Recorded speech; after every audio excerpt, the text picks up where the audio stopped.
Добрый день. Саламатсызбы. Позвольте начать нашу академию. Немного волнуюсь, поэтому могу заикаться. Позвольте начать нашу академию, Академию гражданского просвещения 2021, которая посвящена 30-летию независимости Кыргызской Республики. И для нас это действительно волнительно. Об академии мы расскажем вам чуть позже. И я хочу передать слово потрясающей личности, человеку удивительной мудрости, удивительного мужества и чувства юмора, президенту Кыргызской Республики Розе Отунбаевой. Роза Джеб уже традиционно открывает наши академии с вступительным, обращается к академикам с вступительным словом, и сегодня, к счастью, эта традиция не прервалась.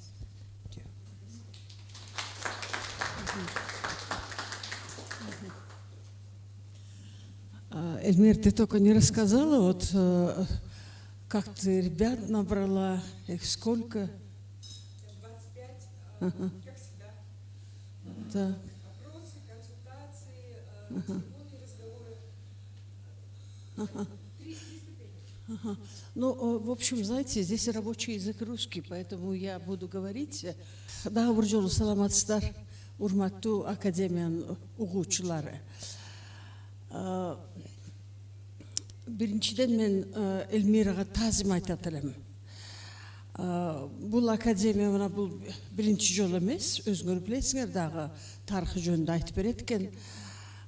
Мен чыннан эле келип атам, бул жыл сайын болбойт. Быйыл ушундай бир шумдук окуя болуп атат. Академия быйыл ушинтип чогулуп, силердин баарыңарды чогултуп, бүгүн ушу ачылып атат академиянын окуусу. Бул бир Кыргызстан үчүн өтө маанилүү, чоң жаңылык, менин оюмча. Мен айта турган 2-3 сөзүм бар мына ушу башталышында.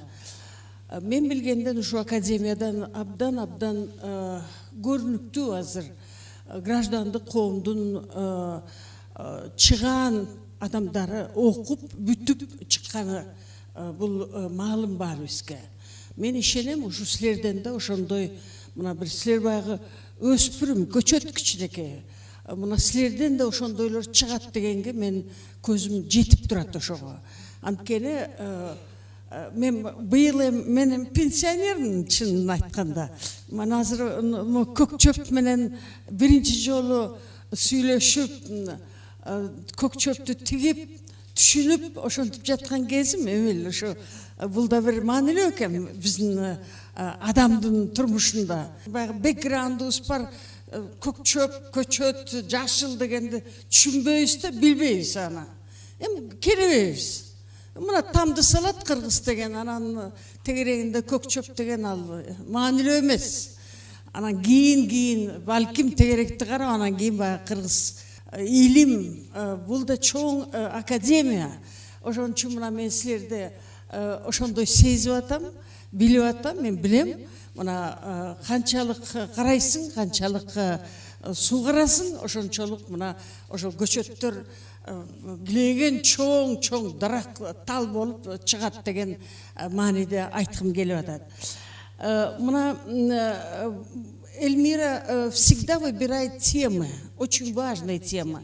Вот она сейчас уже ведет такую тему эсимде, ну, наверное, 10 лет, да, не меньше, да, вот, Эльмир. И этот эсимде уже такой отпечаток дал на все общество. Вы, наверное, встречаете книги, фильмы, телевизионные передачи.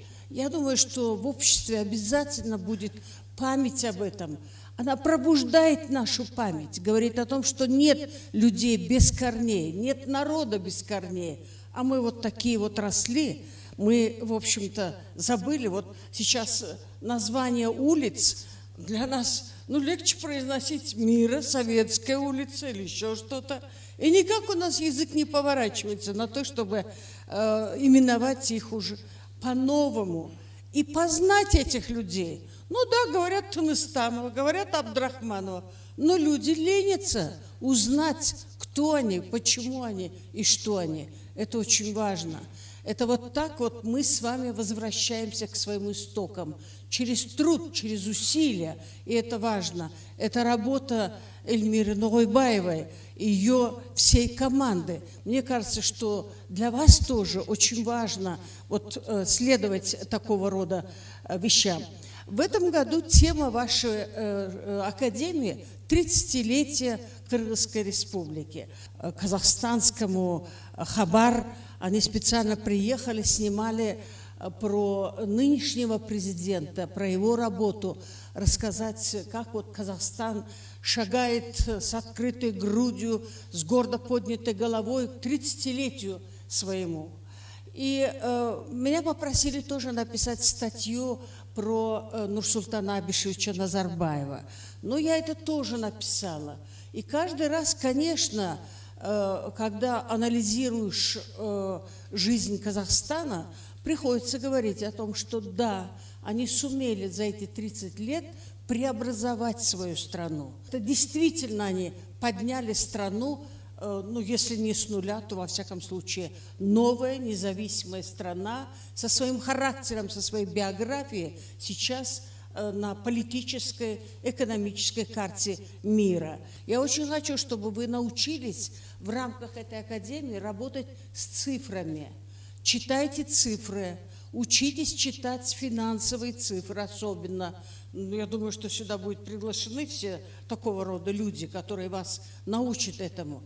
Но у нас в Кыргызстане, к сожалению, $1300 на душу населения наш общий национальный продукт, если рассчитать на каждого человека. Но знаете, слушайте, в 15 раз они лучше нас живут, получается. И я вообще, вот, знаете, уничижаю тех послов наших, которые говорят, да, казахи точно так же, как мы. Вот Талас менен Жамбылдын ортосундагы айылдар Казахстанда, ой, бизде эле жашайт деп. Слушайте, у них глаза вот где-то там на затылке. Вот эти 15 тысяч на душу, или 14, точнее, там, с небольшим тысяч на душу населения, это означает, Казахстан столько в образование, столько в социальную защиту, столько в здравоохранение вливает. И вы идете, вы можете в обычной поликлинике попасть на самую лучшую аппаратуру. В школе все-таки учителя, как у нас, вот так вот скудно не живут. Поэтому я думаю, что эти вещи мы должны признавать, и мы должны думать об этом. Но, конечно, с правами человека, со всем, что касается демократии, у нас мы с вами впереди. По всем индексам, по всем разным таким, Казахстан идет далеко за нами. И вы это увидите. Вы можете вот эти все основные показатели взять, там 4-5 показателей, и вы увидите, что, конечно, мы Кыргызстан опережаем.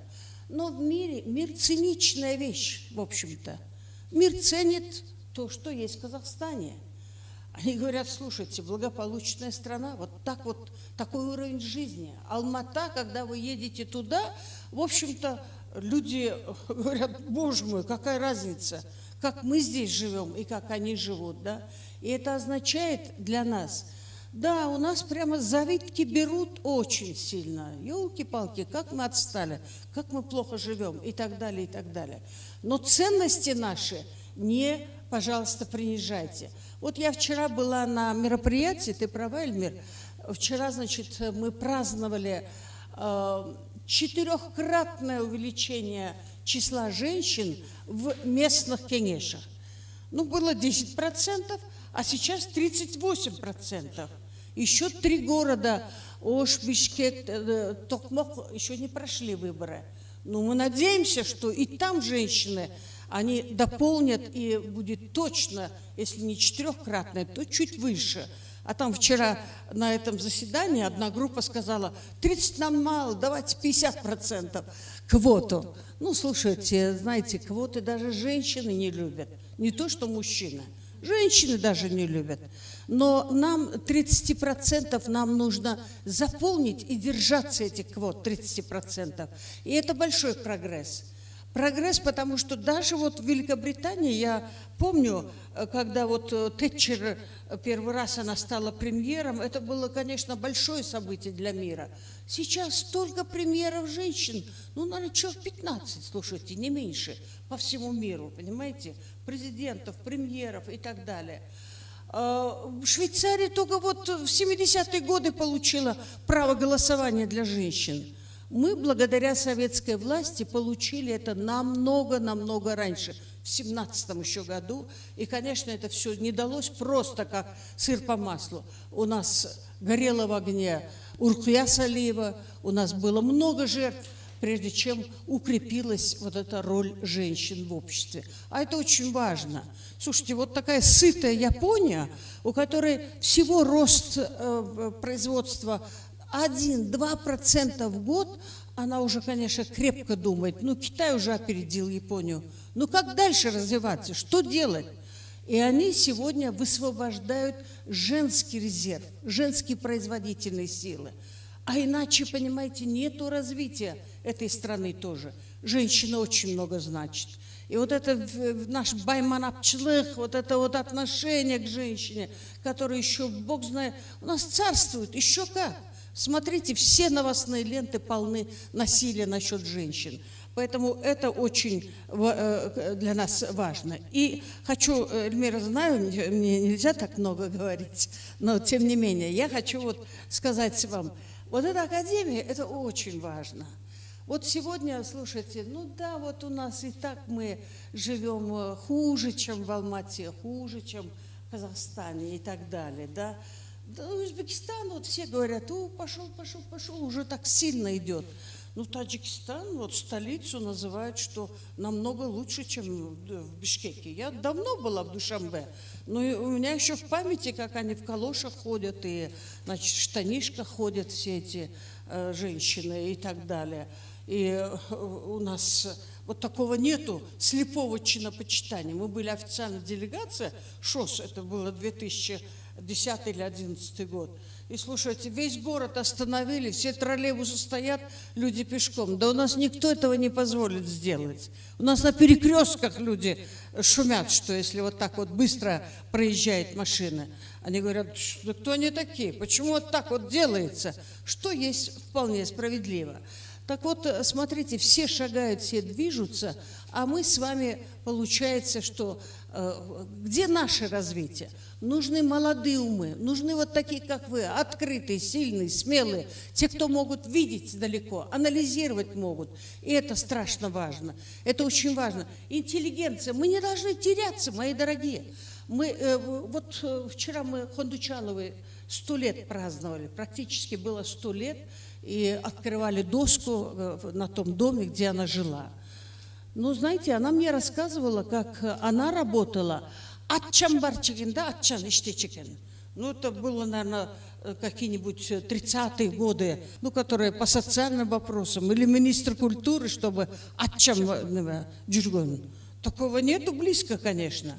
Но при всем при этом, понимаете, вот наше сознание, к сожалению, вот так вот сильно не движется.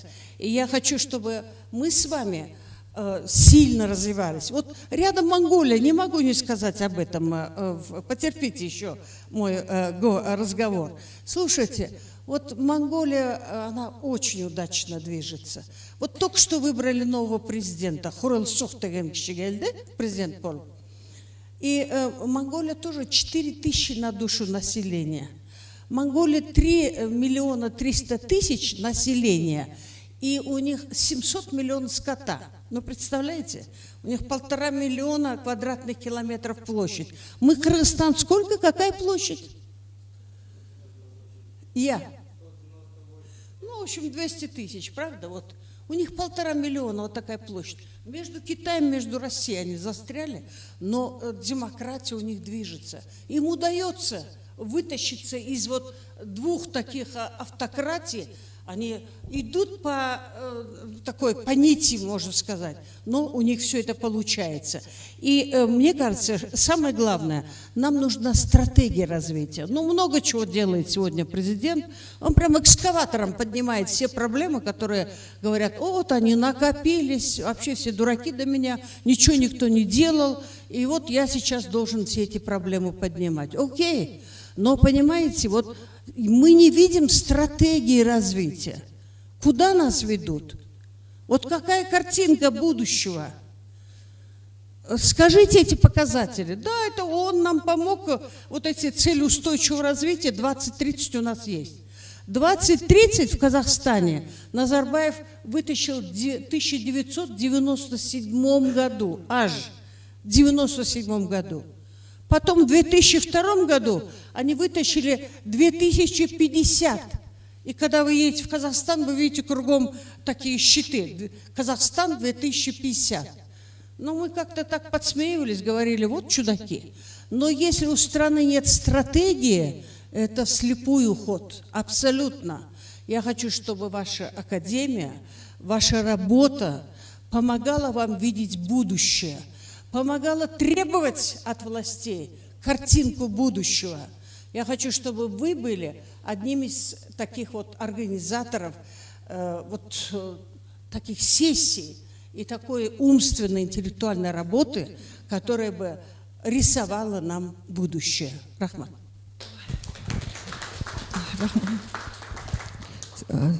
Спасибо, Роза Исаковна. Ребят, я хочу, чтобы вы нашли автора и интерпретацию, выражение.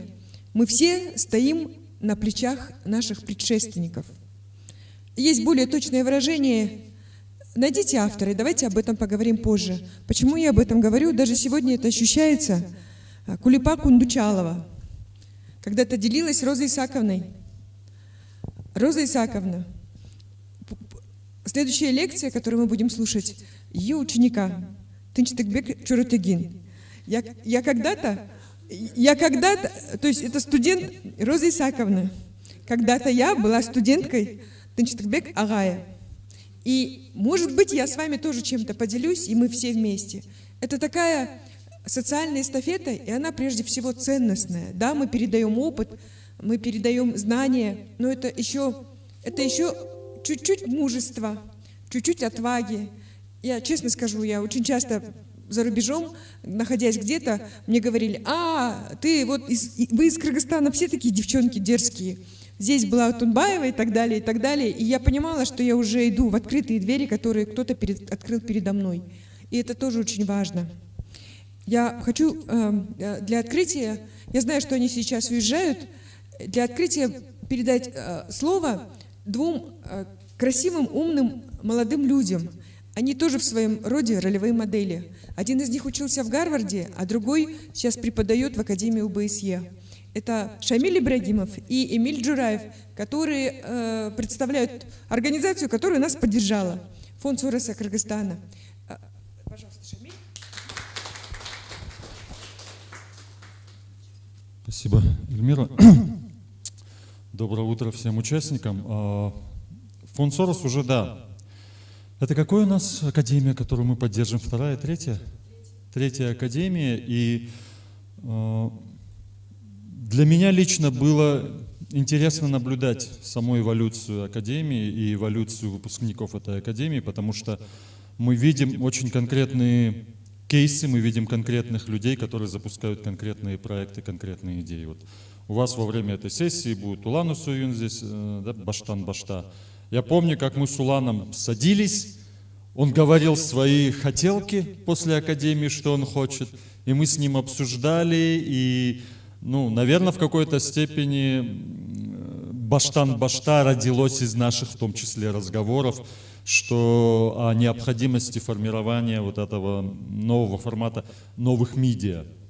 Потому что это один из глобальных таких трендов, такой diffusion of power, да, вот размывание власти, размывание влияния, то есть когда уже отдельная личность, блогер может иметь большего влияния, чем какой-либо там медиа-аутлет. И в данной академии, что мне особенно нравится, это то, что здесь учат мыслить по-другому. Такой известный, он пишет с научной точки зрения о многих, больше таких эзотерических вещах на самом деле, но подводит научную базу под это. И у него есть одна интересная, не в прямом таком вот определении, да, но то, что я из него вытащил.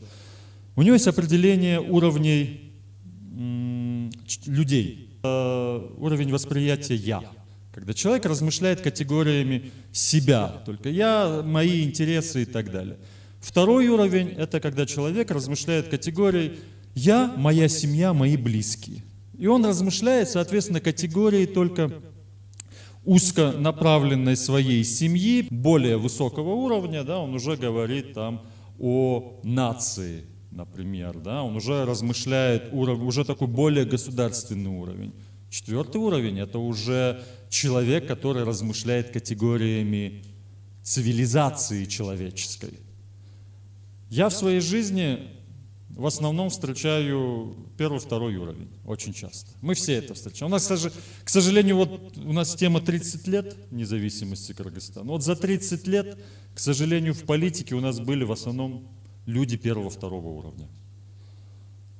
Люди третьего уровня существуют, и у нас их много. Я думаю, что вот Роза Саковна как раз представитель как минимум третьего уровня, но я вижу, что во многих размышлениях Роза Саковна уже говорит о четвертом уровне, о цивилизации, человеческой цивилизации. Это уровень, ну, там, не знаю, Илон Маск об этом говорит, Никола Тесла об этом размышлял, Эйнштейн об этом размышлял, да, таких людей очень мало. И я надеюсь, что здесь, в академии, вы прорветесь на третий, на четвертый уровень, может быть, на пятый уровень, когда уже там больше такие духовные вещи охватываются. Это очень важно. И в чем оно проявляется, это изменение восприятия. Я вам дам такой один пример просто, чтобы вы, может быть, тоже об этом подумали. Я все детство провел, читая книжки. Причем читал все подряд. И сказки, и фантастику. Вот у меня была одна из любимых фантастик, одна из любимых повестей – это Стругацкий «Трудно быть Богом».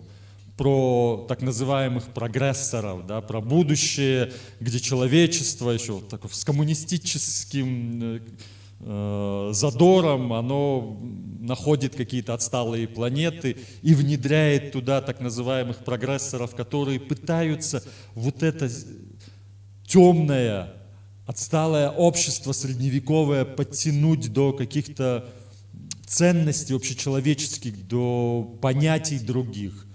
И я уверен, что Стругацкий «Трудно быть Богом» очень сильно вдохновила многих других писателей. И я помню один тоже рассказ, где очень похожий контекст, и где один из таких людей, уже прогрессивных вроде бы, в таком вот отсталом мире, он сокрушается и говорит: у нас идет перенаселение, мы вынуждены там на каких-то восточных островах топить детей, чтобы сдержать это перенаселение. И я читал, и с ужасом, мне было, наверное, там, лет 16-17, когда я это читал, я с ужасом думал, неужели добро, неужели развитие требует таких жертв, чтобы спасти миллионы, спасти планету от перенаселения, ты должен идти на такие страшные вещи, как топить детей, да, чтобы снизить это все. И что-то во мне протестовало.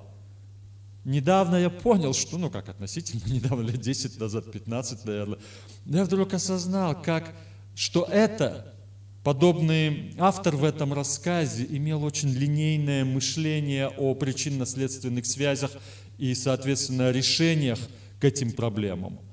Наблюдая, знаете, вот сегодня Роза Саковна говорила о роли женщин и так далее, да, о необходимости вскрывать вот этот экономический потенциал.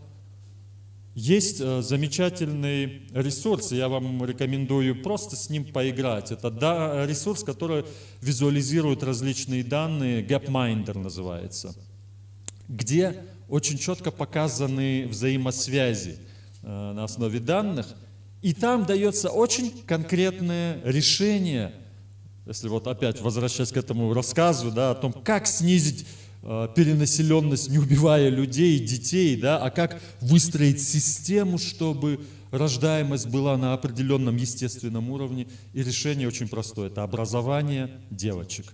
Это экономические возможности для женщин. И это занимает лет 10. Это более гуманно, чем любые другие подходы, да. Но самое главное, оно раскрывает мощнейший потенциал экономический, который дает просто мощный рост. И вот в этом гэпмайндере, там, ну, вот X, Y, вот этот график, и показана очень четкая корреляция. Увеличение школьных лет девочек, да, там, в образовании, в школе, в университете и так далее. И вы видите очень четкую корреляцию. Чем больше идет количество времени в школе или в образовательных учреждениях, тем больше идет благосостояние страны, ВВП, GDP per capita, да, ВВП на душу населения растет, и снижается уровень рождаемости. Он не снижается жутко и страшно, например, как в Китае, да, они подошли и запретили тупо иметь детей. Нет, надо было не так. Китай, если бы начал инвестировать там в своих 70-х годах, больше приоритизировать образование девочек и давать возможности для экономической активности для женщин, им бы не пришлось вводить эти драконовские меры по ограничению. Да? Ну, здесь сидит большой человек в политике, и мы не будем сейчас в детали уходить, я не буду спорить. Я говорю лишь о том, что подобные вещи, их нужно научиться видеть, и нужно о них размышлять как минимум. Да? Нелинейные взаимосвязи, решения, которые подкреплены различными данными, и потом уже мы начинаем со всем этим работать, мы пытаемся находить какие-то корреляции, выстраивать теории причинно-следственных связей и так далее. И я думаю, что данная академия, она как раз-таки все эти вещи позволяет, открывает возможности. И мне нравится, что вот Эльмира выстроила всю академию на дискуссиях. Эльмир, спасибо вам большое, потому что это, что меня лично подкупает всегда в академии, что это не просто вышел какой-то чувак и тут вам глаголит истину, да, вы записываете все. Это тоже один из элементов, но важнее потом рефлексия. Важнее потом об этом обсуждать, важнее потом задавать вопросы. И важнее потом, тоже так, если позволите, небольшая рекомендация. Вы сегодня услышите, ну, эти дни вы услышите просто классные идеи, у вас родятся классные свои идеи. Пишите. Вот мой вам призыв. Пожалуйста, пишите. Пожалуйста, учитесь размышлять в письменном виде. Мы в фонде Сорос вот имели вакансию до последнего времени, вот недавно, на прошлой неделе, мы искали себе человека по коммуникациям. Мы получили 40 заявок. 10 человек мы прогнали через интервью. Ни один не пишет. Ни один не пишет для удовольствия. Они пишут статьи, потому что они пишут пресс-релизы. Никто не пишет для практики ментального, интеллектуального развития.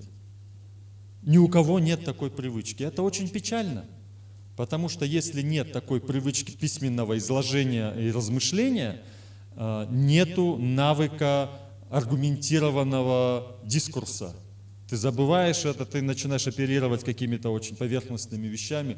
И поэтому я думаю, что вот эти несколько дней, они дают вам очень мощную базу и основу для размышлений, рефлексии. И мой призыв и просьба к вам начать это все делать письменно. Писать, писать, писать и писать. И публиковать это. Для себя, для кого-то. В моем канале там 300 подписчиков в Телеграме. У меня коллеги все время говорят, для кого вы пишете, вас никто не читает. Я пишу не для них, я пишу для себя. И вот это важно.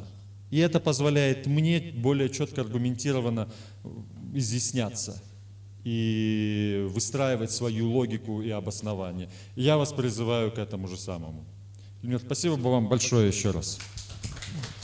Спасибо большое, Шамиль. Потрясающе. Вы одинаково, практически в 1 минуту. Роза Исааковна мне нагнулась, говорит, а твои все-таки почти не пишут. Это действительно так. И вы об этом стали говорить. Писать, вот я согласна, вот Эджи говорит, без ручки и блокнота слушать дискуссию, читать, выходить, фиксировать мысли, ну, ручка и блокнот, это и компьютер, это много значит. Да, мы в сумочках есть блокноты, ручки, фиксировать свои мысли и уметь писать. Я знаю, что здесь есть 2-3 человека, которые производят контент в разных форматах, но мы об этом отдельно поговорим. И я еще рада, что во время выступления Шамиля здесь вот началась уже дискуссия, и очень интересная. Я думаю, мы к ней вернемся. Моя роль еще и модератора, хочется говорить больше.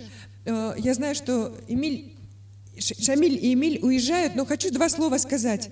Вот все-таки я не выдержу. Вот когда-то я была политологом, буквально совсем недавно, и я очень... Да, где-то в душе тоже. Я очень обрадовалась, когда узнала, что фонд Сороса пришел координатором в такую важную программу, как... директором программы, в такую важную программу, как демократическое развитие. Эмиль Джураев. Почему я ушла из политологии? Это очень сложно. Это уже почти неинтересно, потому что все повторяется. Это нужно постоянно обновлять и, самое главное, быть независимым. И когда я начинала, нас было много, сейчас осталось 1, 2, 3. Один из них Эмиль.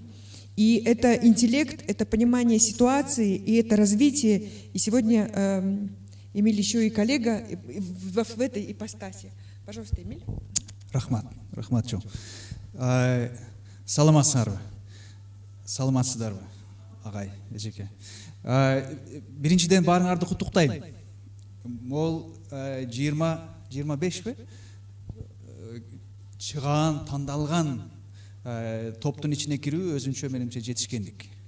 Бул өтө чоң нерсе. Анан буга чейин мен айтылган сөздөрдү албетте кайталабайм. Элмира эжекенин бул канча жылдан бери кылып келаткан, өткөрүп келаткан бул мектеби, академиясы бул чындыгында өзгөчө бир мүмкүнчүлүк.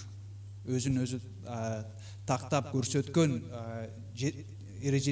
ар кандай жетишкендиктерге жетишкен мүмкүнчүлүк. Анан экинчиден мен өтө жакшы сөздөр, 2 сөз айтылды. Мен анчалык чоң лекцияга барбайм. Мен лекция өтүп жүрүп, анан бул жака фонд Сороско келдим. Элмира эжеке сыяктуу эле мени политологдордун бири деп мени таанышырды. Мен деле ошентип тайгансып турам азыр бир аз. Бирок политология деген бул бүтүп калбайт. Эгер бирөө кызыгып аткан болсоңор, силердин бирөөңөр ошо саясат таанууга, саясий илимге кызыгып аткан болсоңор, албетте баргыла ошого.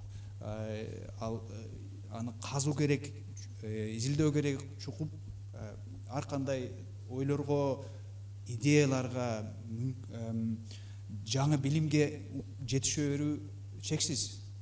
Ал бүтүп калбайт эч качан. Өзгөчө азыркы дүйнөнү карап атканда, жана 4-чү уровеньге жетпесек деле, ошол уровеньдеги, ошол деңгээлдеги ойлорду, маселелерди ойлоп көрсөң, жооп алынбаган маселелер толтура. Ошолордун бири, мисалы үчүн, эгемендик. Ой, жазылбай калыптыр го. Мектептин эң бул жерде жазылыптыр. Независимость. Эгемендик деген эмне деген сөз? Саясаттануу ушунча жыл 100 жылдап келатканы менен эгемендик деген суроого келгенде ар ким ар кандай түшүнүп, өтө үстүртөн бойдон калып калып атат.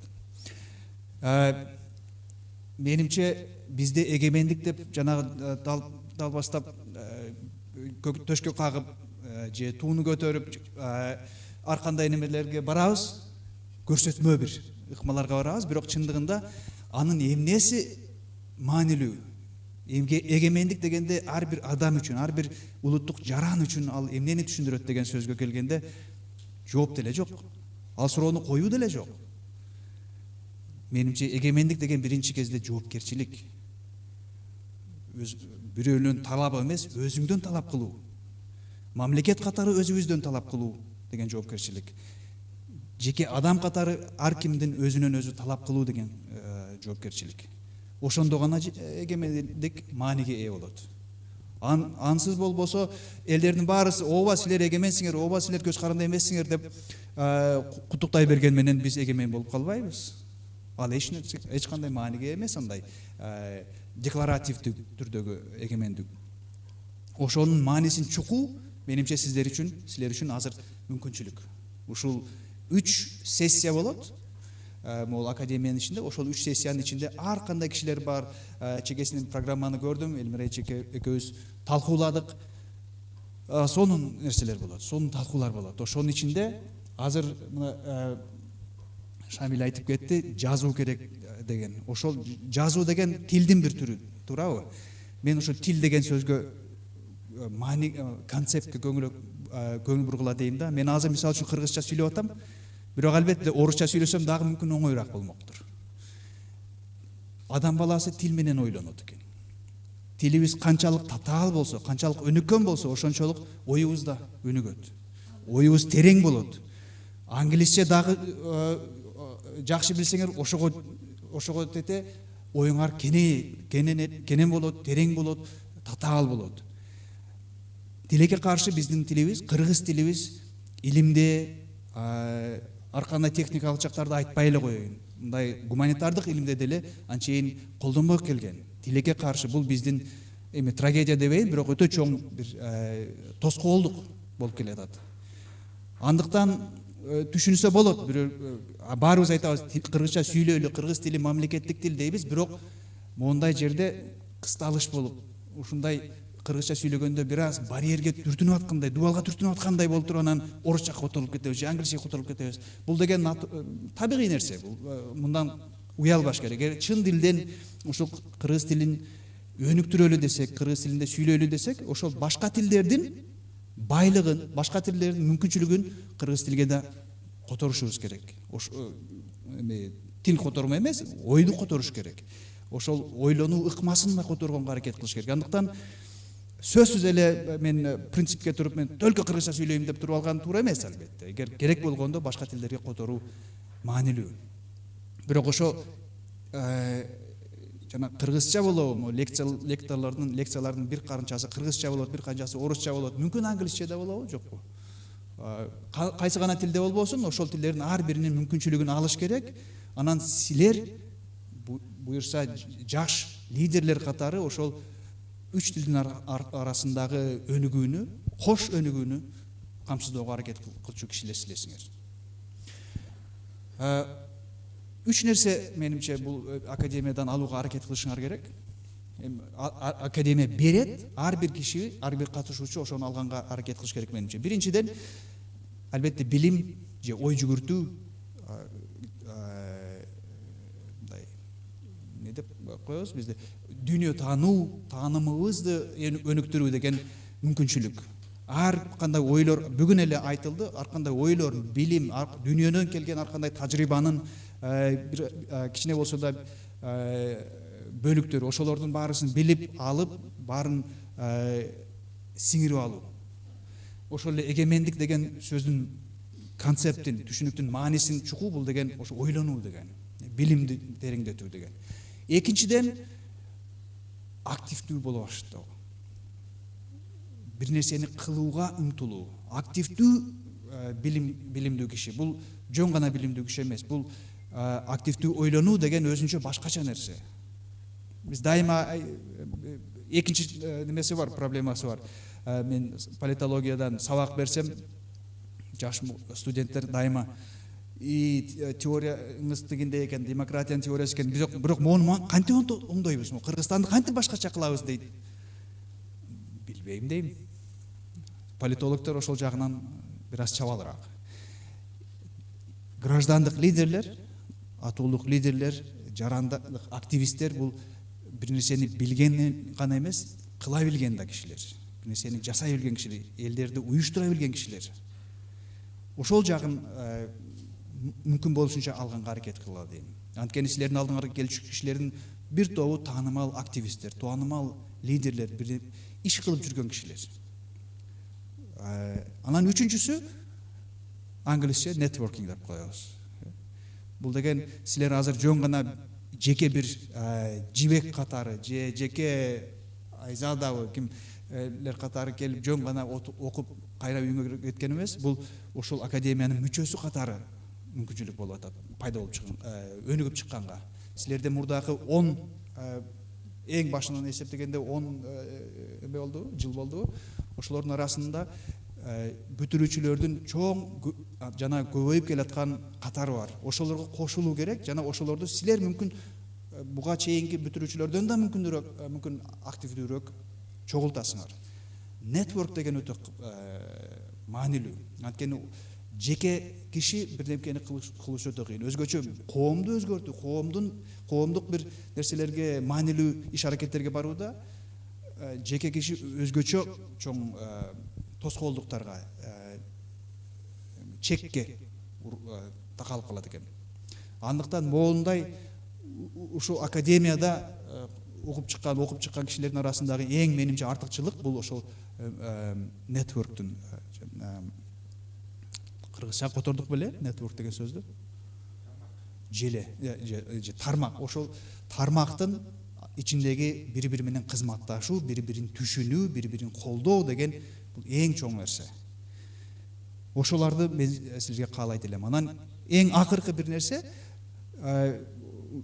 жыйынтыктап келгенде биз могул академияга келдик, АКПга келдик, ушуну үйрөнүп атабыз, ушундай кишилер менен окуп атабыз дегенде ойлонуп көргүлө. А биз эмнеден башкабыз? Биздин ар жагыбызда кимдер бар? Биз кылып аткан нерседен ар жакта эмнелер кылынып жатат деген. Бул деген противопоставительный foil деп коет англисче. Биз эмнени жакшырталы деп атабыз, ошол жакшыртканга аракет кылганда эмне жаман болуп атат тиякта. Биз туура киши бололу десек, кандай туура эмес, жакшы эмес аракеттер болуп атат.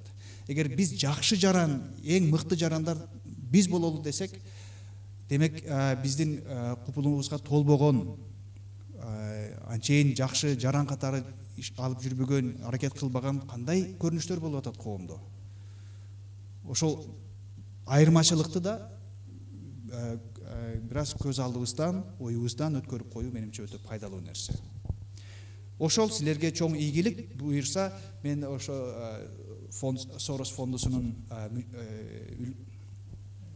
эмеси катары, иштөөчүсү катары, өкүлү катары, жана политолог катары мүмкүн буйрса келерки сессияларда дагы жолугабыз силер менен.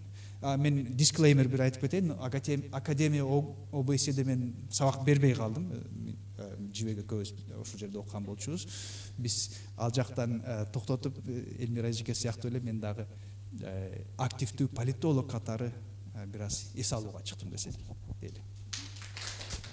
Рахмат, Эмиль. Конечно, мы воспользуемся случаем, и на одной сессии, а может быть еще на следующей сессии, мы пригласим Эмилия, и он поделится своими интересными лекциями, изысканиями, выступлениями. Я хочу сказать 3 вещи, прежде чем мы пойдем вместе фотографироваться. 127 заявок мы получили на эту академию. И как ни странно, дедлайн прошел, а заявки идут. Даже вот сессия началась. Вы сами можете посчитать, сколько человек на место. У нас в резерве 4 человека, которые еще хотят подать. Я хочу сказать, что эта академия – это возможность, разные возможности. Развиваться, получать опыт, знания, коммуникации. И вы здесь разные. И мы действительно видим эволюцию. Первая сессия в Бишкеке, и вы здесь только познакомитесь. И первые сессии все такие важные, все ходят, сельские, городские, крутые, не крутые. Но поверьте, все изменится. Будет 2-я сессия на Иссыкуле, где вы станете друзьями. Будет 3-я сессия, после которой вы станете семьей. И я помню первую сессию, когда у нас была Замира Зампыш Садбаши, и там в заявке было написано «Чабан». Меньше Чабан мы депкельде. И были крутые, все такие, был Сумсарбек, весь такой крутой бизнесмен. А сегодня Сумсарбек с Замирой вместе делают бан-бан. Она у него менеджер, он ее специально вызывает в Садбаши, они дружат и вместе создают этот очень интересный бизнес. И все это поменяется. И самые скромные станут самыми веселыми, самые крутые станут самыми душевными. Вы увидите, как все это поменяется, и это очень важно, и это очень интересно.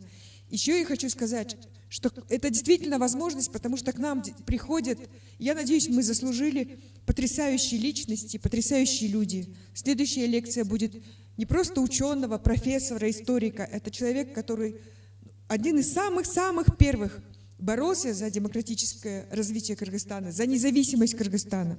Будучи студенткой второго курса, студенты ходили смотреть на неведанное зрелище. Тогда под ливнем сидел один человек на площади и протестовал. Это был первый неосознанный тогда мною митинг. Нам казалось, что... нам это казалось нереальным. Мы были все из Советского Союза. К нам приходят... действительно, очень многие люди. Впитайте все это, пожалуйста. А сейчас я приглашаю всех для общей фотографии вот к нашему баннеру. Давайте сфотографируемся, а потом вы посмотрите, какие вы были до и какие вы будете после.